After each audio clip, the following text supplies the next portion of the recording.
Hey, bottom of the afternoon. This is Jeff for Thursday, the 4th of March. Bottom of the evening to you in Frankfurt or London. I want to go over the pound dollar and then specifically looking at end of wave C's and where can we project them and where can we figure out where to take profit or to place a buy back into the market. Particularly, you really don't want to do it on a wave B, but that's up to you. And this is no buy, sell, or hold advice today. Go over the market briefly here. Since the 2008 crisis, pound dollars had a continual downslope. Now we're inking up out of this on the monthly chart. We believe we've had a wave 5 here, at least in my book. Potentially a wave 5 here. And we've climbed up out of it nicely. You will note we tried here to get out, needed to finish our Elliot fifth wave, and may have done that. Appears we've done that, but we'll see. Also, what we see here is we see a push into the Ichimoku cloud. You notice everything that is transpired over here gets transpired over here. So this has gone down on the left, and on the right you see red has developed as support and resistance and forming this Ichimoku cloud. And you can see right on the edge here how the chainmail of the Ichimoku cloud, the chainmail cloud here in red, has held price quite nicely. Go over to the weekly chart here. Described on the monthly, we've had a beautiful 5-wave run here, gone up, 1, 2 down, longer wave 3, 4, and a final wave 5 up, we believe, and that inked nicely on the top upper channel. Taking it on into the daily, before I go there, we can actually see how price action context works here. A beautiful example how it wicked up, had a bigger retracement down, followed by another attempt at the windmill here. We went up. Now you notice this retracement was smaller, okay, and then we kind of went on for explosion into this cloud, into another 5-wave run. And again, this retracement here was deeper. Look over here, this retracement was not so deep. So with price action context, this thing was primed for popping on into this cloud further up. And again, a beautiful 5-wave run here. So let's get into the daily. We're looking at potentially A or 1 down. You want to figure out where does that A or 1 finish at. Looks quite good here. And let's take it over to the 4-hour. An A is comprised of an A, B, C. And that A wave, you can see, was an A, B, C down.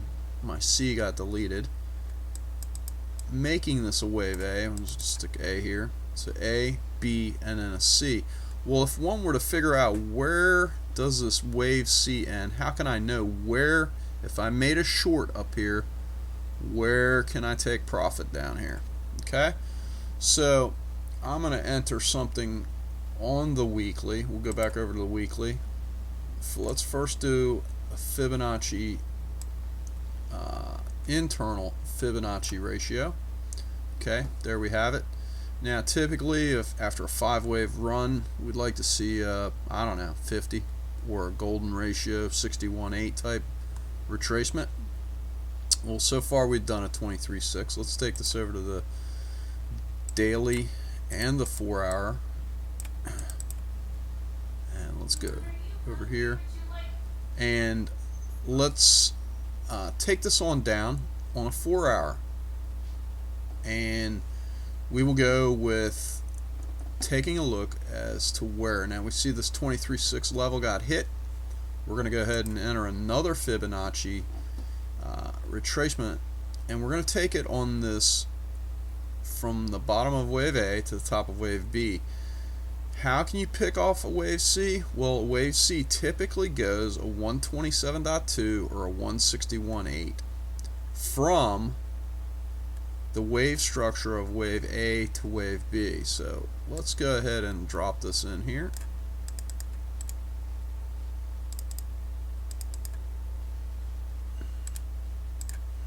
And let's go ahead and hit our defaults. And let's get rid of our internal waves. Excuse me. Drew this again. And 1.272, enter.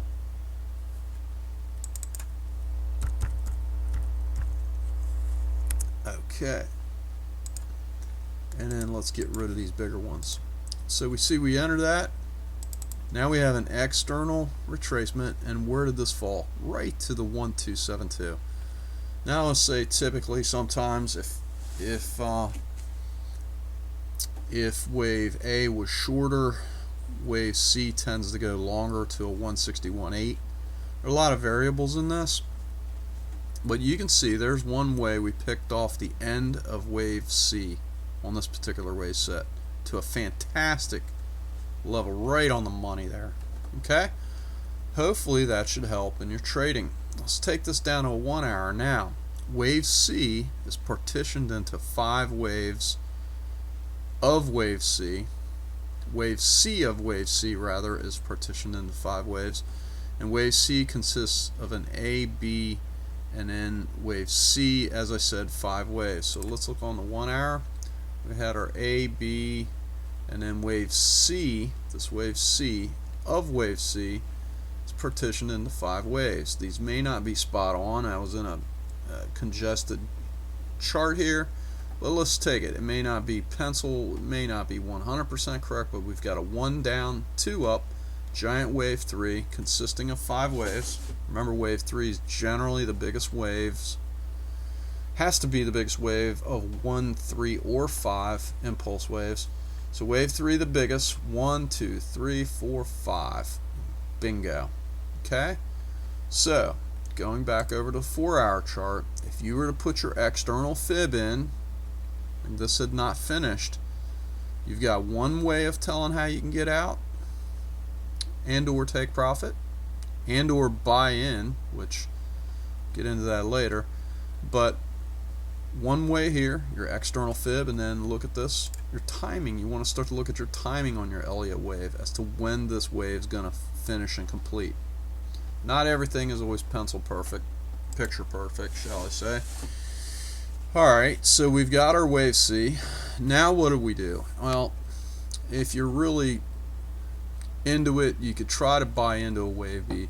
Warning, wave Bs are risky. This is no buy, sell, or hold for any of this. This is just simply learning to use the tools that you have, okay?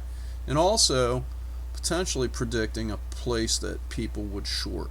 As you can see, they made a big short in this area here. So let's take a fib, and let's go, this time let's go from the top of this to the bottom of this. And let's say, let's make these now. Let's go back to defaults, and let's make this an internal set of fibs. Okay, so you'd ask for wave B or 2, how far does an Elliott wave B retrace? Okay, here's your results. You can read all of these. Down on the bottom here, a wave B typically or usually retraces between a 38 or 38.2 and a 79, that's B is 78.6 of wave A. Typically it's 38 to 50%. You can read that up in some of these.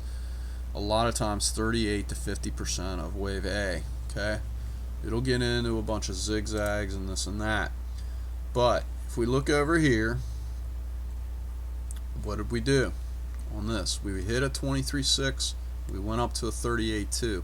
One of our other posters rightfully said the structure was not complete. He looks a lot deeper into fractal structure and does a lot better job on that. You may want to pay attention to him in the Forex Factory forum, Pit Farm. I'll drop his name. basically because I'm propping them. Okay, but let's take a look at this. So let's delete this. Let's delete this 0. We don't need it. And so we clean up our chart and take a look at things. We never made it up to the 50 percentile, but we did get an A, B, C, A, B, and we tried to wick for our wave C, and we did, but we got destroyed. We just got sold off. So it made it back to the 38.2 level, but this is not complete science all the time. The market's going to do whatever it wants to do. And the big boys, once we cross this 140 level here, they took a nice chance in their order books to sell down. Okay? So, regardless, there's your ways of picking off a wave, end of wave C. Remember, doing an external fib, and then counting your wave set on Elliot wave set as to where this wave C might end. Okay, remember that external fib, and then checking it off, and you can actually forecast, or you can actually try to get a gist of an understanding of what your take profit area would be. Okay, that's it for today. I hope that's clear for you, and I hope it gave you some good tools to use. Other than that, have a great evening. We'll talk to you later.